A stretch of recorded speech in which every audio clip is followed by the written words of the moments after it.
Hello and welcome to my world-building project, the Multiverse of Maha. I am Maith your host for this archive. This is a re-upload.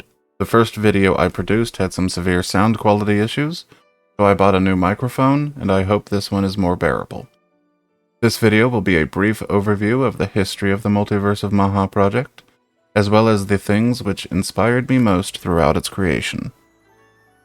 History Assignment.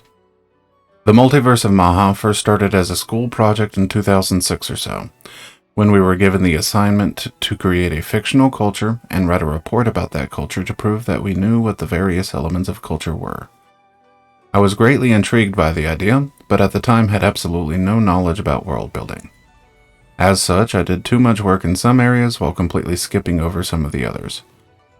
I went around like a surveyor, canvassing my friends, my family, and even complete strangers with questionnaires about culture, as well as writing out complete notebooks about the culture I had in mind to get feedback from my family and friends, all while completely skipping over the very complicated things like language, wholesale copying a simple cipher from one of my textbooks which did nothing more than replace the English alphabet.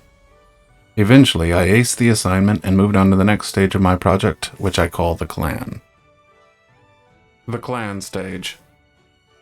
Even after the assignment was over, several of my friends and I were still so into the project that we continued to get together to discuss it, and even agreed to act as if we were actually members of the culture. Some of us even went so far as to actually get a tattoo of the sigil somewhere on our bodies, which was required by the rules of the fictional culture at the time.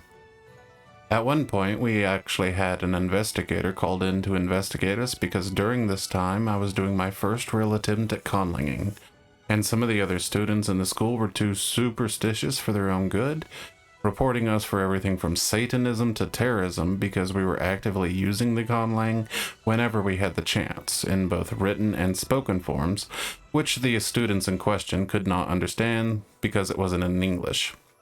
The clan stage continued until I was actually graduated from high school, and looking back, this is simultaneously the most hands-on and the most embarrassing part of the entire world-building project. The Silenthian stage. In 2008, I created the first iteration of what would become the central species for the setting going forward, the Silenthian. The species itself has gone through several iterations with both major and minor changes, but I will cover the species in more detail in a future video after I get the basics of the setting established. I bring up the Silenthian here because their creation sent ripples throughout the culture I created as it changed to adapt to the species, as well as sparked the transition from just a culture into a full-blown world-building project. Tous Noir. More than a year passed from the changes created by the Silenthian until I got back into the project. I had joined the military and I wasn't able to work on the project at all other than in my head, and even that was rare because I had to need to finish basic training and acclimate to the environment of AIT training. During this time, I got really into role-playing games like Dungeons & Dragons and the World of Darkness. I had played D&D before. My family has a long history with that game, since my grandfather was one of Gygax's players during the creation of the game.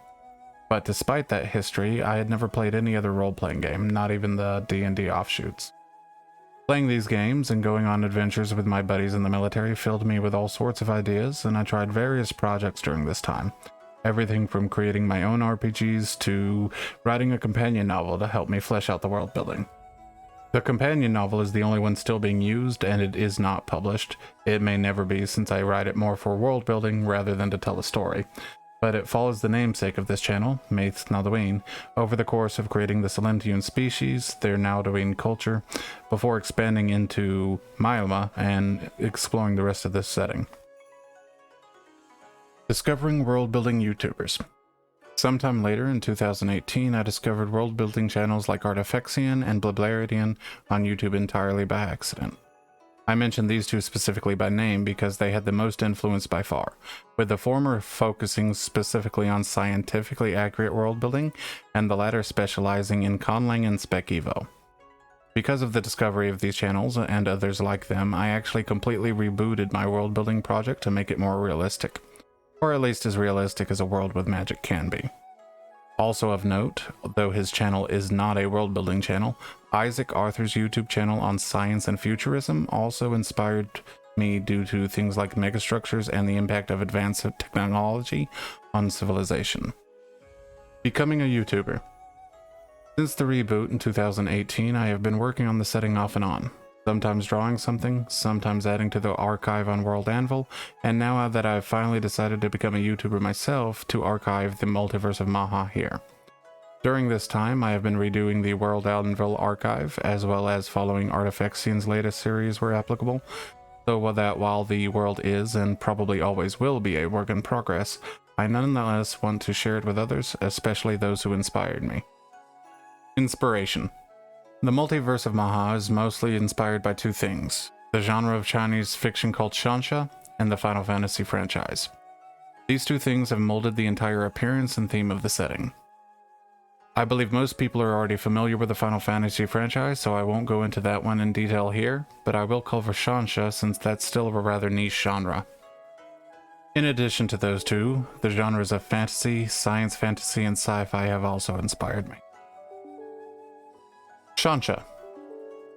Xianxia, or Immortal Hero, is a Chinese fantasy genre in which cultivators follow the traditions of China's Big Three: Buddhism, Confucianism, and Taoism, to ascend beyond the realm of mortal men and become immortals, celestials, or even gods.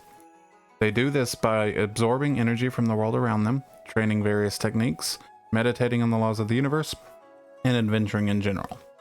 Of the Xianxia genre, the most influential have been Journey to the West by Wu Qingyan, which, while predating the genre of Xianxia itself, not only started the entire genre, but several other works from all across the world.